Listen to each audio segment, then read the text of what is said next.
Welcome to the Dog Trainers Podcast, a podcast created by dog trainers, for dog trainers, or anyone who's ever fallen in love with man's best friend. Episode 10, Why Dog Training is Important. Now, one of the things that I run into a lot is an aversion to confinement. What are your guys' thoughts on this? Happens all the time. Yeah. I mean, it's probably the 8 out of 10 people that I talk to is going to be something like that, right? And why do you think people have an aversion to confinement? They think it's mean. Yeah. They don't understand it, right? It's just a lack of education, lack of knowledge. They don't understand. So they think it's mean. And especially if, again, we're talking about rescue dog, the last thing they want to do is lock the dog up. Right. I hear that exact verbiage. So, I don't want to put him in jail. I don't want him to think he did something wrong. Right. Exactly. That's always, we don't want to make sure it's not a punishment, right? Right. It's the same things we've heard for years. And the same understandings that are floating around. So I think it's just because, they want the dog to be free because they just rescued them. And so the last thing they want to do is confine them. Right. Mm-hmm. How do you guys go about explaining that to clients? If you were to, okay, I have an aversion. I'm, client A, and I have an aversion to putting my dog because I think it's mean. How do you guys go about, helping them understand or what your points are? I say it's natural, right? I mean, which it is. Dogs are denning animals. It's natural for them to, like confined space, one way in, one way out, tight space. This is my exact explanation. When dog gets scared, they're going to go under something, the couch, the table, the chair, the desk, they're going to hide. So it's natural for them to like tight confinement.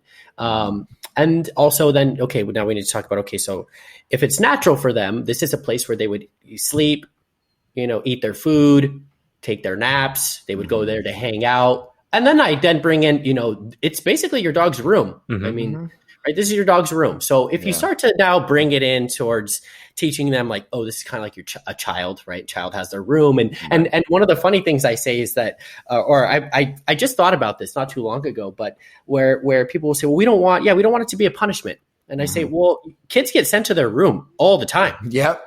Do they avoid their room after you've sent them to their room? Like, no, they don't. Yep. They go back to their room, all the time. So, and everyone's like, oh yeah, you're right. Yeah, you're right. Yeah. So sure. I mean, even if you did use the crate as a punishment, I don't think that the dog is going to avoid it the next time. Yeah. It might. It has to, it really going to depend on what the punishment was. But if your dog understands the crate and you got upset because it did something and you needed to put it away really quickly, I don't think it's going to avoid it next time. Yeah, I think it stems from, there's a really, in my opinion, I think there's a pretty clear explanation as to why that is, like why kids can be sent to their room or why we even send kids to their rooms and why they don't mind it after the fact. Because number one, you're totally right. And I use that too. Like, dogs love crates. Canines in general are den animals and they feel comfortable in the crate. If a dog is, and like most of the time, maybe you guys will agree with me, like people always say, if I put him in there, close the door, like he whines or whatever he does, digs, bends his way out. But like, it's weird because when I'm home, he just goes in there, so it's the whole thing of like, it's not necessarily that the dog dislikes the crate. It's just maybe the dog has an issue with being away from you for the time being, which could be a separate issue because that could be crate or not. Because a lot of times, what I tell my clients is kind of to your analogy, Corey. I always say, like, think of our bedrooms as kids. I would eat food in my bedroom. I'd play with my toys in my bedroom. If I wanted to be left alone, I'd go to my bedroom. If I wanted to sleep, I'd go to my bedroom. The only time that I hated going to my bedroom was when I was sent there against my will. Right. There's a reason why. I think though that like when I talk to clients who have a hard time crate training their dogs, what I tell them is, here's the thing, and this is why we do it with kids. This is why there's like minimum ages for things in just normal society too, is because obviously the goal of any person who rescues a dog, much like a person who raises kids, is you want them to be like fully functioning, fully free kind of members of the house or society or, or whatever their role is going to be. But the thing about a crate is there's an inverse to them liking the safety of it is there can be problems that arise from too much freedom because the dog doesn't quite know what to do with themselves and they just start doing things they shouldn't do, which steamroll into bad habits, which over time become what the dog is overall because we're just kind of a summation of like of all of our habits put together. So what I tell people is, of course, you want to maximize your dog's freedom, but it's our jobs to give them as much freedom as they can effectively handle. And that changes over time. As the dog gets better, they can have more freedoms. But for the time being, I'm not going to do something to them that's detrimental. And I understand where you're coming from, but it's really good to just kind of keep in mind that it's our job to see the dog where he is now. That doesn't mean he'll be this way forever, but for the time being, maybe, crate train him and do this and do that. And when he's better, we can talk about more access to stuff later when he can handle it. Right. 100%. Right. I totally. Well, and I think handling it is predicated on how much work do you put in. Exactly. Yeah. Exactly. The dog's he's not going to get better by himself. And so, that goes back to earlier we were talking about, he's going to outgrow that. No, he's not going to outgrow that. Right. It's going to probably get worse, or it'll turn into something else. And so, it's going to be, all this is predicated on how much work you put into it. Right. Right. So I agree.